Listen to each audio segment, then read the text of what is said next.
या हँडमेड लक्ष्मीच्या पावलांच्या पंत्या काय सुंदर आहेत ना.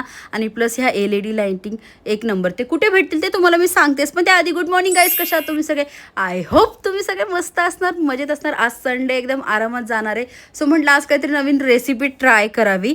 तर ह्याच महिन्यात म्हणजे फेबमध्येच आमच्या इथं एक वहिनी असते, स्निग्धा वहिनी, मी त्यांच्या मांडवात हे खाल्लं होते फुगे, आणि ते इतके मस्त लागतात ना, म्हटलं मी एकदा घरी ट्राय करून बघते. सो सगळ्यात पहिले घेतलं तर मैदा, आणि ऑलरेडी मी ईस्ट ॲक्टिवेट करून ठेवलं होतं. त्याच्यामध्ये टाकलं होतं थोडंसं तूप, किंवा तुम्ही बटर टाकू शकता. आणि मी एक टाकलं होतं, एक नसेल टाकायचं तर तुम्ही नाही टाकलं तरी चालेल. मी सुद्धा ही रेसिपी यूट्यूबला बघूनच करते आणि फर्स्ट टाईमच करते. आणि मी तसंच 2 तास पीठ ठेवलं होतं, मस्त फुगलं होतं. आणि त्याच्यानंतर असे मी हे वडे काढले, छोटे छोटे छोटे छोटेसे. ते छोट्याच्या ऐवजी नंतर फुगले. मला म्हणजे ॲक्च्युली आयडिया नाही आली की ते तेलात जाऊन अजून फुगतील, आणि थोडेसे वाकडे तिकडे झालेत, समजून घ्या. फर्स्ट टाईम केलेत, पण खरं सांगू इतके परफेक्ट, इतके मस्त लागत होते ना, इतके भारी झाले होते ना, एक नंबर. तुम्ही बघू शकता किती सॉफ्ट असे झाले आहेत. मला खूप दिवसापासून खायची पण इच्छा होती, म्हटलं आज मी स्वतःच ट्राय करते. आणि त्याच्यासोबत मी बनवले ते चटणी.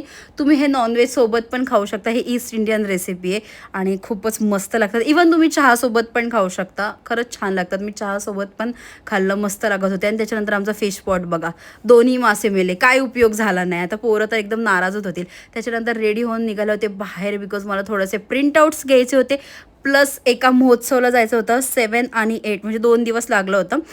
माझी सेजल एक फ्रेंड आहे इथे आमच्या इथली, सो तिच्या स्टोरीला मी बघितलं, तर म्हटलं जाऊन येऊया, जरा व्हिजिट करावं काय आणि काय नाही. सो मोस्टली खायचे स्टॉल होते, प्लस हँडमेड वस्तूच्या इतके स्टॉल होते ना, खूप छान छान. आणि ह्यांनी हे LED लाइटिंग होती, ती 100 रुपीजला होती.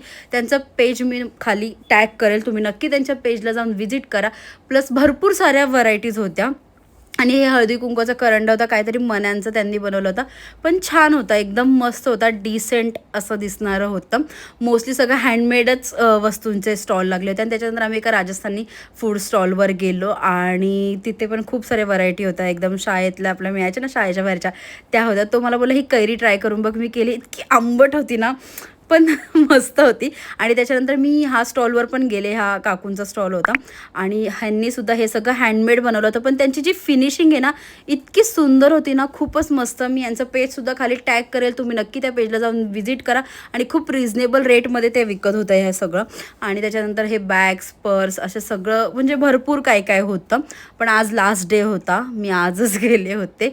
आणि वरून काहीतरी तिथे प्रोग्राम पण चालू होता, मला पण काय आयडिया नव्हती काय चालू होतं आणि काय नाही. त्याच्यानंतर लास्टला आईस्क्रीम घेतली, आणि नंतर घरी आले. बाकी काहीच खाल्लं नाही, बिकॉज मला भूकच नव्हती ते फुगे खाल्ल्यामुळे. आणि त्यानंतर मी थोडीशी भेळ खाल्ली, प्रतीक जेवला. That's it for video. Okay bye guys, उद्या भेटू. Bye bye.